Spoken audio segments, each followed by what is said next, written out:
안녕하세요 여러분. 알기반의 데이터 분석과 시각화 기초 14주차 2차 시를 시작하겠습니다.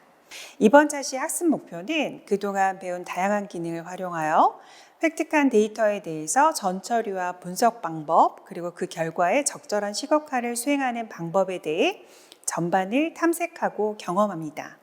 자, 그럼 수업을 시작해 볼까요?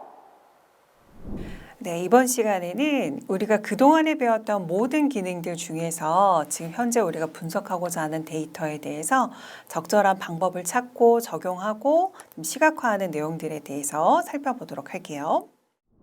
그러면 실전 데이터를 활용한 실무 분석을 시작을 해보도록 하겠습니다. 자, 우선 우리가 사용할 데이터는 라이브러리 2021.엑셀 파일이고요. 요거는 우리가 공공 데이터 포털인 data.go.kr이라고 하는 사이트에서 다운로드 받은 데이터입니다. 그것을 여러분들한테 강의 자료로 올려드리도록 할 거거든요. 우선 우리가 오늘 진행할 실무 분석의 과정을 살펴보도록 하겠습니다. 데이터를 획득하고 전처리하고 분석하고 시각화하는 그 전반적인 과정이 어떻게 이루어지는지 살펴보도록 할게요. 실제로 오늘 수행하는 실무 분석에서는 데이터를 조사하고 그다음에 데이터를 획득하고 준비하고 탐색하는 거, 그리고 데이터를 전처리하고 그다음에 실제적으로 분석하고 그리고 데이터를 시각화하는 순으로 이루어지게 됩니다. 시간 관계상 이 데이터 전처리 부분만 빼고 진행하도록 하겠습니다. 이번 데이터 분석에서 우리가 알고 싶은 것은 뭐냐면 각 시도별 사서의 인원수, 그 다음에 각 시도별 도서관 분포 현황, 예를 들면 도서관 이용객 수의 비교, 그 다음에 추후에 이제 더 추가적으로 살펴보고자 했던 부분이 예산에 따라서 사서의 인원수나 도서의 수나 이런 것도 어떤 변화가 있었는지 등을 살펴보도록 했습니다. 데이터를 분석하기 위한 분석 환경을 준비해 주셔야 되겠죠. 그래서 실제적으로 우리가 사용을 했던 필요한 패키지들을 모두 인스톨 해주시고 그 다음에 로드해 주셔야 됩니다. 그동안 우리가 디플러도 사용했고 ggplot도 사용했고 리드 엑셀, 라이터 엑셀 이러한 것들을 사용을 했었기 때문에 여러분들 컴퓨터에 깔려 있어요. 특별하게 인스톨할 필요가 없죠. 로드만 해주시면 되겠고요. 그리고 여기에서 트리맵의 형태를 가지고 우리가 시각화를 수행할 수 있도록 해야 해서 여기서는 트리맵을 인스톨하고 그 다음에 로드해주는 과정을 거치도록 했습니다. 그럼 여기서 라이브러리 2021이라고 하는 데이터를 우리가 df라고 하는 데이터에 넣어줄 수 있도록 하고요. 그 df라고 하는 녀석을 이용을 해서 데이터 분석을 해보도록 할게요. 그래서 여기서 라이브러리 2021이라고 하는 데이터는 팁의 형태 혹은 데이터 프레임의 형태를 하고 있고 데이터의 크기가 조금 커요. 그래서 1208개의 데이터를 가지고 있고 그 다음에 10개의 변수로 구성이 되어져 있습니다. 그래서 여기서 변수들을 살펴보면 year, code, name 이렇게 되어 있어서 이 데이터가 측정이 되어진 연도 그리고 코드 같은 경우는 도서관들이 가지고 있는 코드 값 그리고 도서관의 이름 등이 여기 각각 들어가져 있고요. 어떤 도 혹은 시에 배치가 되어져 있는가라고 하는 것을 표시하기 위해서 province하고 city를 사용을 하고 있고요. 그리고 북 같은 경우에는 실제로 얼마만큼의 책을 수정하고 있는가라고 하는 것을 의미하고요. 각 도서관별로 사서들이 얼마나 있는지, 렌더 같은 경우에는 대출자들은 얼마나 있는지, 그리고 대출이 되어진 책은 몇 개가 있는지, 버짓 같은 경우는 예산을 나타내게 했습니다. 그리고 실제로 우리가 다운로드 받은 데이터들 같은 경우에는 영문으로 되어져 있거나 하는 경우도 있는데 그 데이터의 어떤 변수명 자체가 실제로 한글로 되어 있는 경우들도 있어요. 요즘에는 한글을 잘 처리해 주어서 한글 자체의 변수를 사용해도 특별하게 문제가 없는 경우들이 있는 경우도 있는데 우리가 그래프로 표현하거나 이런 것들을 할 때 한글이 깨져 나오거나 하는 경우도 있기 때문에 여러분들 정상적으로 문제없이 처리하기 위해서는 변수들이 한글로 되어 있는 경우 영문으로 수정해 주시면 훨씬 더 문제없이 데이터 분석을 하실 수가 있겠습니다. 자, 그러면 여기에서 그 df1이라고 하는 것을 작성을 해보도록 할 텐데요. 여기 전체적인 데이터의 값에서 프로빈스를 가지고 우리가 그룹핑을 할 거예요. 그래서 예를 들면 광역시 혹은 도를 가지고 그룹화를 할 수 있도록 했고요. 거기에서 우리가 사서의 합계, 총 몇 명의 사서들이 있는지, 그 다음에 각 도서관별로 사서의 평균값은 어떻게 되는지라고 하는 값으로 sum librarian, mean librarian 값을 구해서 데이터를 요약해 두었습니다. 그래서 그 값을 우리가 출력을 해보았더니 상단에 6개의 값은 강원부터 대구까지 이렇게 구성이 되어 있는 게 보이실 거고요. 그리고 하단에 6개의 값은 인천서부터 충북까지 해서 이렇게 데이터가 보여지는 거 보이실 겁니다. 여기서 구성이 되어져 있는 것은 기본적으로 여기 시도 프로빈스 값을 가지고 기억, 니은 순으로 이렇게 오름차 순으로 정리되어진 형태이구나라고 하는 걸 아실 수 있을 겁니다. 자, 그러면 이 데이터 DF1 데이터를 가지고 우리가 차트를 만들어 보도록 할 텐데요. 우리가 기본적으로는 각 시도별로 큰 광역 지구별로 얼마만큼의 사서들이 있는가라고 하는 걸 보고 싶었던 거거든요. 그래서 그거를 사서들이 각 시도별로 얼마만큼 있지라고 하는 걸 비교하니까 거기에 가장 적합한 것은 막대 그래프의 형태이다라고 하는 거죠. 그래서 여기서는 데이터는 DF1을 쓰도록 했고요. 지금 칼을 이용을 해서 XY 데이터에 각각 프로빈스의 값을 넣어줬고 항목을 넣어준 거죠. Y 값에는 총 사서 인원수를 넣어줄 수 있도록 했습니다. 그래서 여기서 살펴보면은 강원서부터 충북까지 이렇게 사서 인원수를 이렇게 막대 그래프로 표현을 했고요. 이러한 데이터로 미루어 보았을 때 서울이 가장 많은 사서들이 있구나. 경기도가 두 번째로 많은 사서들을 배치하고 있구나. 그리고 전국에서 가장 작은 사서를 가지고 있는 시가 바로 세종시구나라고 하는 것을 알 수 있습니다. 여기 들어가져 있는 각 막대에 들어가져 있는 숫자 값을 조금 더 명확하게 알고 싶은 경우는 sum librarian의 값을 여기 레이블로 표시해 줄 수 있는 방법이 있겠죠. 그래서 그러한 방법들을 여러분들 활용하시면 더 추가적인 정보를 넣을 수가 있다라고 하는 거 말씀드렸습니다. 조금 더 데이터를 읽기 편하게 하기 위해서 내림차순 혹은 오름차순으로 정렬을 하면 좋다라고 말씀을 드렸죠. 근데 막대 그래프 같은 경우에는 왼쪽 위에서 시작해서 이렇게 쭉 데이터를 읽어가기 때문에 많은 데이터에서 작은 데이터 순으로 표현을 하는 것이 훨씬 더 데이터를 파악하기가 좋습니다. 자, 여기에서 살펴보면 지금 컬을 이용을 해서 각각 X축과 Y축의 데이터를 표현할 수 있도록 했어요. 그런데 여기에서 들어가져 있는 X축 요 순서를 Y의 값에 들어가져 있는 sum librarian 값을 가지고 정렬을 해줘야 되죠. 그래서 두 번째 인수로 sum librarian을 적용해 준 거고 내림차순으로 적용하기 위해서 마이너스를 붙여줬습니다. 그 작업을 수행을 하기 위한 함수가 reorder구나라고 하는 거 아실 수 있을 거고요. 그다음에 안에 들어가져 있는 채우기 컬러 여기 스카이 블루고 그다음에 여기 그냥 컬 같은 경우에는 테두리 컬러였었죠. 그래서 스틸 블루로 조금 진한 파란색으로 테두리를 칠해 주었고 너비의 값은 0.8로 해서 너무 이렇게 다닥다닥 붙어 있지 않게 표현을 한 거고요. 선의 굵기 1로 표현을 할 수 있도록 했습니다. 그리고 X축과 Y축, 그다음 전체적인 타이틀 지정을 할 수 있도록 했고 여기에 들어가지는 차트 전체 제목에 대해서 강조를 해주기 위해서 우리가 그동안에 적용했던 것하고 비슷하게 플롯 타이틀의 값을 엘리먼트 텍스트를 이용을 해서 적용할 수 있도록 했고요. 그리고 여기 스케일 Y 컨티뉴어스라고 하는 게 새롭게 등장을 하였는데 여기에서는 Y축에 대한 값을 조정을 할 수 있도록 했습니다. 그래서 여기 시퀀스를 사용하도록 했죠. 그래서 여기 0서부터 여기 sum librarian의 맥스 값까지를 X축의 범위로 하겠다라고 하는 것을 여기 브레이크 값에다 알려주었고요. 그 사이사이에 주 눈금을 200 단위로 하겠다라고 명기를 해준 거예요. 여기가 200 단위로 눈금이 생겨져 있는 거 보이시죠? 그래서 스케일 Y 컨티뉴어스를 활용을 해서 여기 Y축의 눈금값 같은 것들을 명시할 수 있었다라고 하는 것을 알고 계시면 돼요. 그래서 여기서 그래프를 이렇게 그리고 나니까 조금 더 데이터를 이해하고 이제 무언가 이제 해석을 해내기가 조금 쉬워졌죠. 그래서 총 인원수는 서울, 경기, 경남, 부산 순으로 이렇게 배치가 되어져 있구나. 그리고 세종이 가장 적은 사설을 보유하고 있구나라고 하는 걸 알 수 있고 조금 전까지는 전국 광역 시도별 사서 인원수를 비교하는 그 부분을 살펴보았었거든요.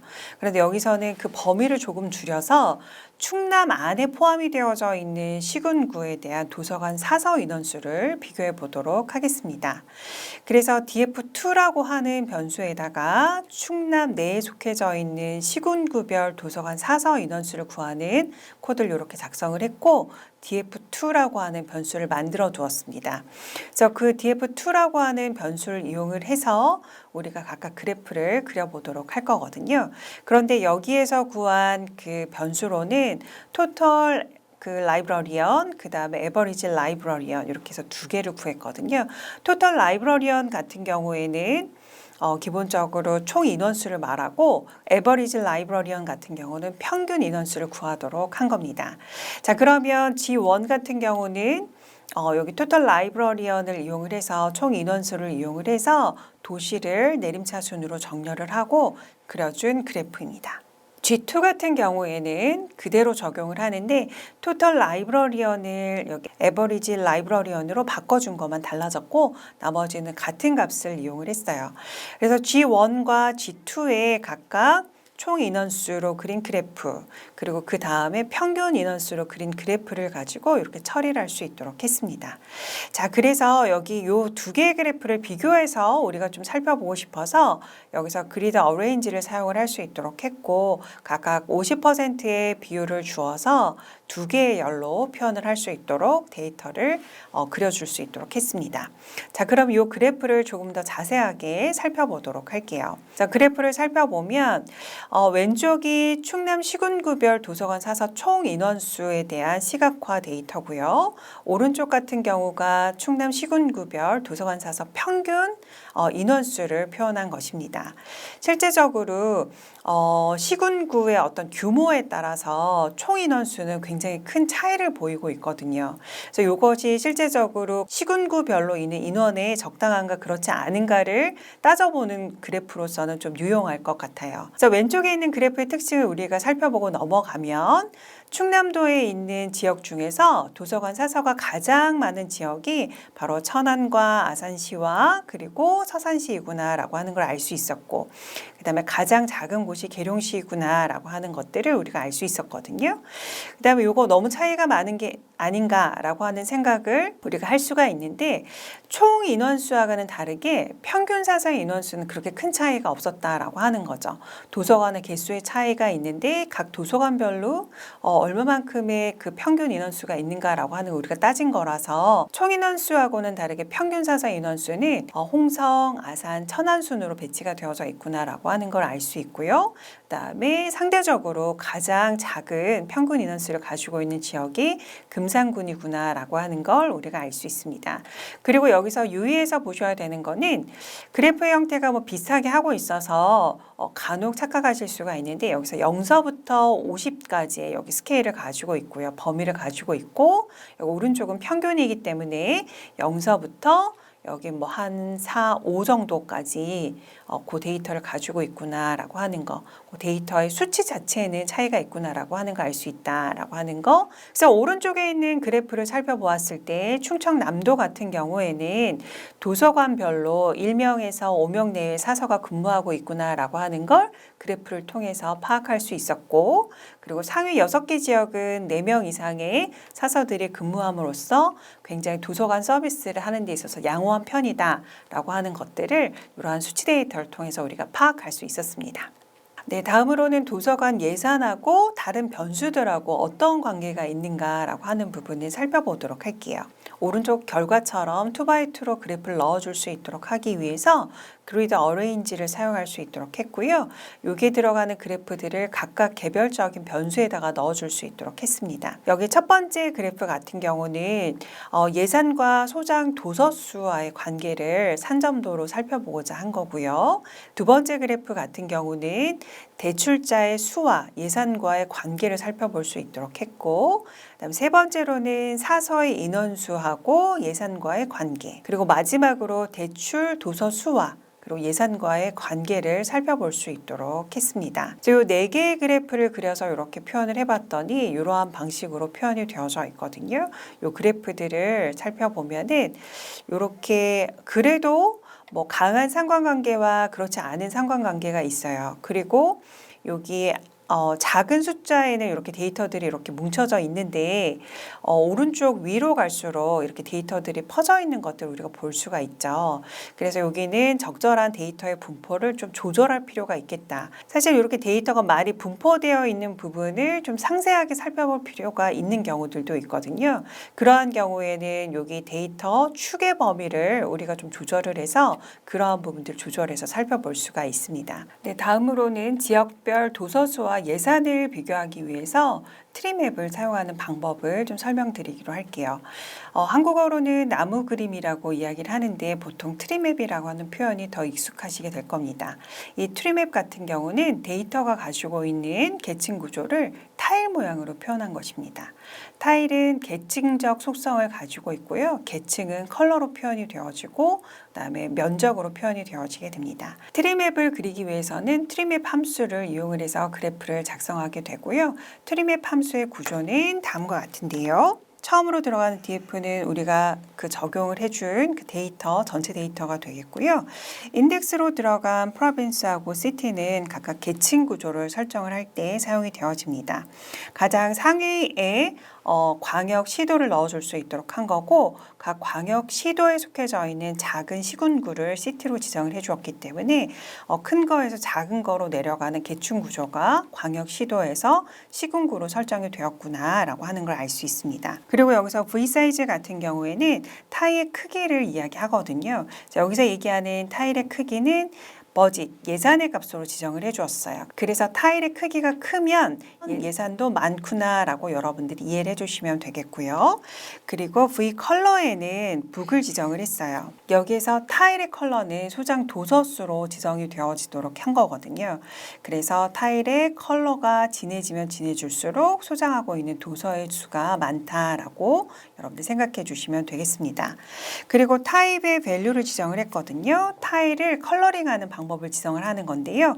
여기서는 값 자체를 가지고 컬러링 하겠다라고 하는 것으로 지정을 해준 것이고 그 다음에 여기서 BG 레이블즈라고 하는 게 있어요. 레이블을 붙여줄 건데 백그라운드의 컬러를 우리는 스카이 블루로 지정을 하겠다라고 하는 거고요. 그리고 타이틀로 차트 제목을 이렇게 붙여줄 수 있도록 했습니다. 트리맵 결과를 보고 살펴보면 면적이 가장 큰 여기 경기도가 예산이 가장 많은 광역시도구나라고 하는 걸 알 수 있어요. 그리고 컬러가 진한 수원은 면적으로 미루어 예산도 많은 편이고 컬러가 진하기 때문에 소장하고 있는 도서의 수가 굉장히 많구나라고 하는 걸 알 수 있어요. 그리고 여기 이렇게 나열이 되어져 있는 시군구에서 수원이나 뭐 예를 들면 성남, 여기 창원 같은 경우는 상대적으로 진한 컬러 값을 가지고 있기 때문에 도서가 많은 시도이구나라고 하는 것을 알 수 있습니다. 그리고 BG 레이블즈로 스카이블루를 지정했기 때문에 큰 구역을 나누는 여기 부분들에 대한 전체 레이블이거든요. 그래서 경기 지역이고 부산 지역을 표현할 수 있도록 하는데 배경색으로 푸른색을 넣어줬다라고 하는 것이고요. 좀 다른 텍스트하고는 다른 텍스트라고 하는 것을 좀 표현을 할 수 있도록 했습니다. 그 다음으로는 박스플롯을 이용을 해서 예산의 분포를 좀 확인할 수 있도록 했거든요. 여기서는 광역 시군구에 대한 예산의 분포를 좀 살펴보도록 했어요. 그래서 각 강원도서부터 충북까지 이렇게 그룹핑을 해서 예산 데이터를 박스플롯으로 표현을 할 수 있도록 했습니다. X축은 프로빈스가 들어가고 Y축은 예산 버짓이 들어갔고요. 컬러 값은 프로빈스로 줄 수 있도록 했습니다. 그리고 여기서 스테이트 서머리에다가 여기 미네 값을 적용할 수 있도록 했어요. 펑션을 함수를 미네 값을 적용할 수 있도록 했고 그 값을 레드 컬러로 표현을 할 수 있도록 했어요. 그리고 여기 마찬가지로 이전에 살펴보았던 것하고 마찬가지로 별표로 점의 형태로 표현을 할 수 있도록 했습니다. 그래서 예산의 각 평균 값들이 여기 붉은색 점으로 이제 찍혀져 있다라고 하는 거 이제 여러분들 볼 수가 있고요. 특이한 사항들을 좀 우리가 살펴보면 세종 같은 경우는 위쪽에 있는 아웃라이어를 벗어나서 이렇게 평균의 값이 표현이 되어지고 있거든요. 그 이유가 뭘까요? 정말로 비정상적으로 너무나 큰 여기 큰 수치가 하나 존재하고 있기 때문에 그런 거예요. 사실 이상치로서 뭐 제외가 되어야 되는 데이터로 볼 수도 있을 텐데 여기 세종시 같은 경우에는 지금 특별한 시로서 이제 여러 가지 예산들이 정말로 특별하게 제공되어진 도서관이 있었던 것 같아요. 그렇죠. 그래서 그러한 예산들이 이렇게 표현이 된 거고 이 값이 너무나 크기 때문에 기존의 기타 다른 도서관들의 어떤 값들이 거의 이제 좀 무시가 되어지고 요 값에 의해서 평균값이 상단으로 이렇게 표시가 되어지는구나라고 하는 걸 알 수가 있죠. 그리고 이렇게 데이터의 분포들을 살펴보면 상위 부분에 이렇게 이상치들이 많은 거로 보아서 제가 생각할 때는 저러한 예산을 받은 그런 도서관 같은 경우는 신축을 한다던가 아니면 특별한 이슈를 가지고 새롭게 재정비를 하는 그래서 이제 지원을 받는 예산들이 조금 많은 그런 도서관들을 나타내는 그런 점으로 생각이 됩니다. 그래서 박스플롯을 이용을 해서 광역 시군구별로 이렇게 예산의 분포를 파악할 수 있었습니다. 네, 다음으로는 박스플롯과 바이올린을 이용을 해서 천안시와 아산시 예산을 비교해보는 그 시각화 작업을 해본 건데요. 오른쪽이 천안시하고 관련이 되어진 데이터입니다. 데이터의 분포를 각각 박스플롯과 바이올린 플롯으로 보았을 때 거의 정규 분포에 가까운 형태의 모양을 이렇게 띠고 있구나라고 하는 것으로 미루어 보아서 안정적으로 예산이 골고루 이렇게 배정이 되어지고 있구나라고 하는 것으로 해석할 수 있겠습니다. 그런데 아산시의 경우에는 이렇게 특이값이 존재하기도 하고 이러한 특이값으로 인해서 이렇게 중앙에 있는 두 개의 사분위수 내에 평균값이 위치하지 않는 것으로 보아서 이 데이터가 굉장히 큰 수치구나라고 하는 것을 미루어 짐작할 수 있고요. 어떤 이슈든 특정한 도서관 예상이 편중되고 있다라고 하는 것을 이 그래프를 통해서 알 수 있었습니다. 그렇죠? 이렇게 해서 다양한 형태로 하나의 데이터를 기반으로 해서 다양한 형태로 데이터를 비교 분석하는 방법들을 살펴보았어요. 이러한 방법들을 통해서 데이터에 대한 인사이트를 여러분들이 얻으실 수 있습니다. 여기까지 해서 우리 R 기반의 데이터 분석과 시각화 기초 전체 수업을 마치도록 하겠습니다. 그동안 수고 많았습니다. 이번 차시에서 우리는 데이터 수집, 전처리, 분석과 시각화 기술에 걸쳐 R의 데이터 처리에 대한 전반적인 절차를 살펴봤습니다. 획득한 데이터를 효율적으로 정리 분석하고 시각화하는 방법을 배우고 이를 통해 다양한 데이터에서 의미 있는 통찰을 얻을 수 있었습니다. 그동안 학습한 내용을 토대로 여러분의 분야에 적합한 데이터를 찾아 적절히 분석하고 시각화해서 데이터에 대한 통찰과 가치를 얻을 수 있길 기대합니다. 마지막 시간까지 성공적으로 수업을 수강한 여러분께 감사의 마음을 전합니다. 그동안 정말 수고가 많았습니다.